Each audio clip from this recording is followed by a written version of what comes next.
So during my closing argument, I told the jury that I thought the evidence was overwhelming, that in fact Mr. Smollet had faked a hate crime and then lied to the police about it, and then compounded his crimes by lying to the jury during the course of this trial and insulting their intelligence.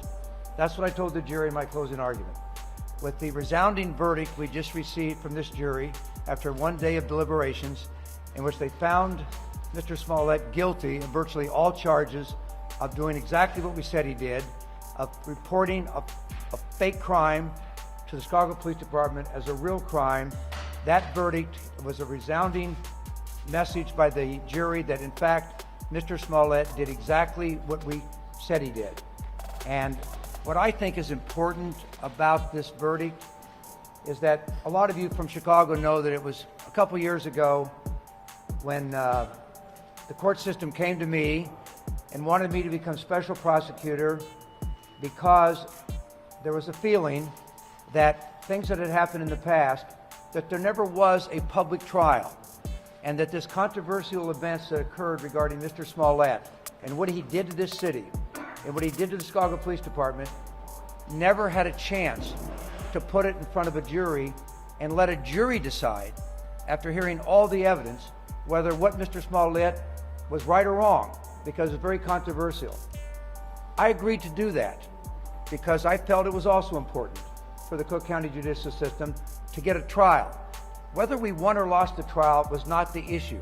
What was the issue is that what Mr. Smollet had done in this city should be aired in front of a public trial where all the evidence comes out, all the talk on social media may or may not be true, but the true facts, I thought, needed to come out, and we did it. And we became special prosecutors, and the rest is history. We've now won this case, and I want to point out that there's an enormous effort was put in when I agreed to take the special prosecutor role. That meant that my law firm became special prosecutors, and the men and women around me right now in the last 2.5 years have worked so hard to develop the evidence, present it to a grand jury, go through a pandemic, wait to get a trial, which we wanted, and finally in the last 10 days, these lawyers have had a chance to present this evidence to a jury, and we've come away with the jury agreeing that they should have heard the case, and in fact he was guilty. Thank you very much. Questions? Could you just confirm for everyone what that sixth charge that he's found not guilty of? Yeah, the sixth count, well, I'm not going to speculate on why a jury did that, but that sixth count was an event that occurred 2 weeks after the event. So the other false statements were made to the police right on the day of January 29th on 3 different interviews, and that counted for 5 of the 6 counts, which he was found not guilty in every one of those. The 6th count was 2 weeks later, on February 13th, at a police station, and it may be because it was after the event. I don't know what the reason was. It wasn't that significant to our case, and has no impact on the case whatsoever. Do you know which specific charge it was? Yeah. Aggravated battery?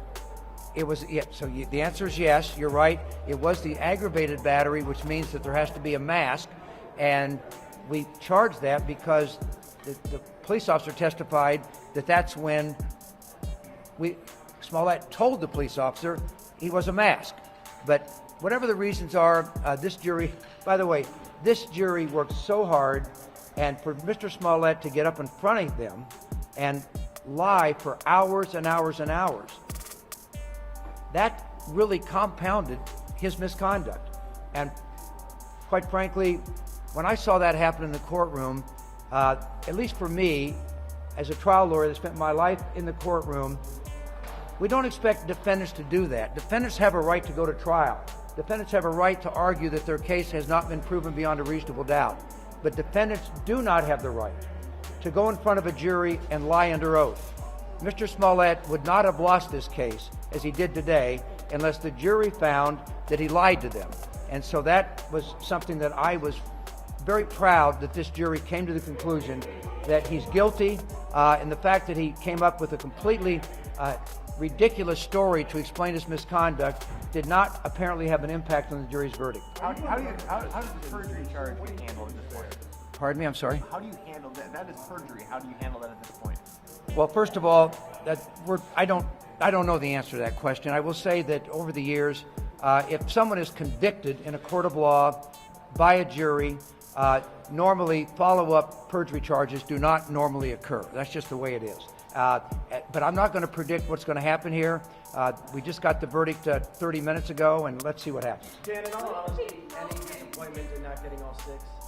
No, I mean, I don't. I mean, look, the fact that you put in 6 counts or 16 counts, when someone is found guilty of 5 out of 6 counts, it has no impact on our case whatsoever and is insignificant. Why did you put this vindication for the Chicago Police Department? So I would like to, that's a good question. Thank you for asking the question. You heard me in my closing argument. I talked to them about what I said into my closing argument is that for Mr. Smollet in this city, with this police department, to have reported this crime on January 29th, you saw what this city did. For more content like this and much more, make sure you subscribe to Digital Soapbox Network's YouTube channel. And don't forget to like this video, leave a comment, and share. We out of here.